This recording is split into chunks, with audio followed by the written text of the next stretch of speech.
Hello everyone, আসসালামু আলাইকুম। এই তো প্রতিদিনের মতন চলে আসলাম সকালে সকালে একটা ভিডিও নিয়ে। আর এই যে সকালে ঘুম থেকে উঠেই দেখি বড় একটা পেঁপে গাছ পড়ে গেছে।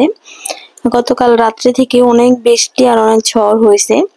তা সকালে তো ঘুমাইছিলাম, তারপর দেখি যেখানে অনেক বড় একটা পেঁপে গাছ পড়ে গেছে। মা বললো যে এই গাছটায় নাকি অনেক পেঁপে ধরেছিল।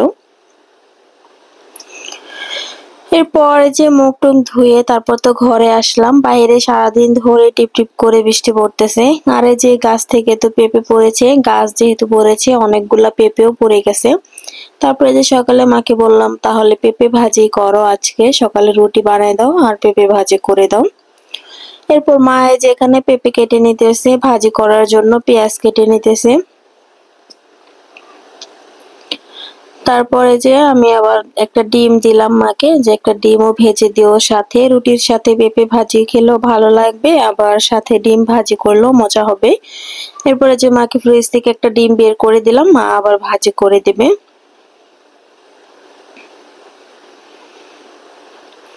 আর এদিকে এই যে আমার ছোট মেয়ে, ওর নানি যখনকার রুটি করছে তখনকার ওকেও একটু রুটি আটা দিয়েছে। তো ও ওই যে বেলুন ফিরি দিয়ে আটা দিয়ে করতেছে।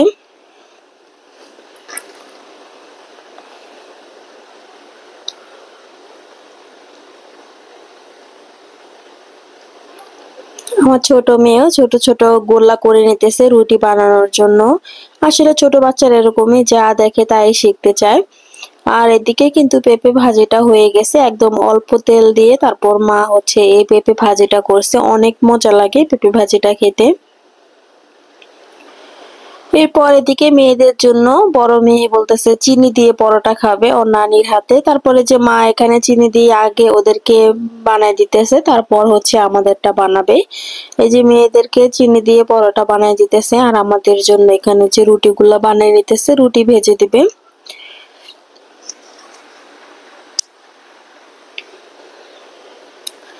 এই যে এখানে পেঁপে ভাজি হয়ে গেছে, ডিম ভাজাও হয়ে গেছে আর রুটি ভাজা হয়ে গেছে। এখন যে খেয়ে নেব, মেয়েরা তো খাইতেছে, আমিও সাথে এখানে বসে খেয়ে নেব।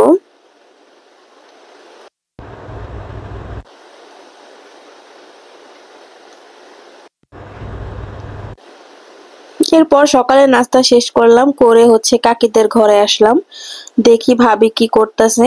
তারপরে ঘরে এসে দেখি বাবু ঘুমাইতেছে, হুমায়রায় ঘুমায়। আর ভাবি হচ্ছে এদিকে সকালের থাল বাসন গুলা ধুয়ে নিতেছে। ও আবার গাড়ি সেদ্ধ বসাইছে, গাড়ি ভর্তা করবে সকালের জন্য। তারপরে যে ভাবির সাথে কিছুক্ষণ কথাবার্তা বললাম, কথাবার্তা বলে একটু হালকা পাতলা ভিডিও করে তারপরে যে বাহিরে যাব।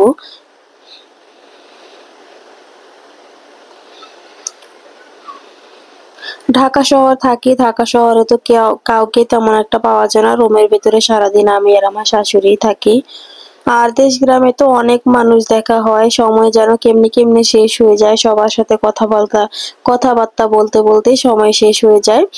আর ঢাকা শহরে তো তেমন কাউকেই দেখি না, সারাক্ষণই তো রুমের মধ্যেই থাকা পড়ে, রুমের মধ্যেই রান্না বান্না কাজ টাজ করা হয়। আর দেশ গ্রামে তো তেমন না, আমার তো দেশে অনেক ভালো লাগে। আর ঢাকা শহর থেকে দেশ গ্রামে ভালো মনে করি, সবকিছু একটা টাইম মেনটেন করে চলা যায়। যেমন একদম সকাল সকাল ওঠা হয়, আবার রাত্রেও একটু তাড়াতাড়ি ঘুমানো হয়, আবার দেখা গেছে যে খাবার দাবারও সবকিছু টাইম মতন করা হয়। কিন্তু ঢাকা শহর একটু উলট পালট মনে হয়, যেমন রাত্রে ঘুমাতেও অনেক দেরি হয়ে যায়, প্রায় 1টা 1:30 বেজে যায়। বাচ্চারাও ঠিক তেমনই, একদম রাত্রে অনেক দেরি করে ঘুমায়, আবার সকালে উঠতে 10টা বেজে যায়।